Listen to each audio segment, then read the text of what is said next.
Today we're going to show you the best hitch options available for your 2014 Chevrolet Spark. First up, we have our hitch from Curt and one from Draw-Tite. Let's go ahead and take a look at the differences first.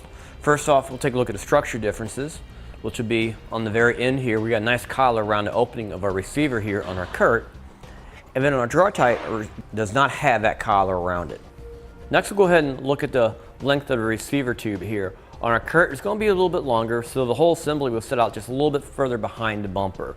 Compared to our Draw-Tite, which is going to be a little bit shorter, it'll make for a little bit more tighter appearance up against the vehicle and more recessed. Now our tie-down loops are going to be the same idea on both of them. However, on our Draw-Tite, they're going to be made of a little bit heavier gauge material. Now there's one little detail it's really hard to see on the inside of our Draw-Tite. If you notice, there's a little notch that's punched into the side here. That's there for a reason. It keeps you from putting heavier material in the receiver, like a heavier ball mount than what it's designed for. This also applies to non-towing accessories like cargo carriers or bicycle racks. While a Draw-Tite has a safety measure like that, if you notice on our Curt, it does not have that. So you definitely want to double check any accessories or non-towing accessories that will not overrate the tongue weight of our hitch.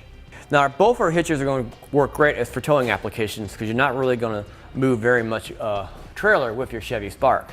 One thing you need to know is when you use non-towing loads such as a bicycle rack or a cargo carrier, there is a stipulation with the Curt. You do have to use their stabilization strap with the hitch when you use those types of accessories.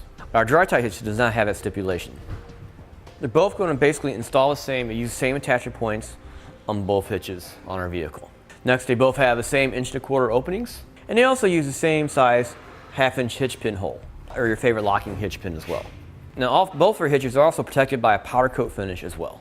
Now the weight capacities on your hitch are going to be identical. It's going to be 200 pounds of tongue weight, which is the force that pushes down on the hitch ball, and 2,000 pounds of pull weight.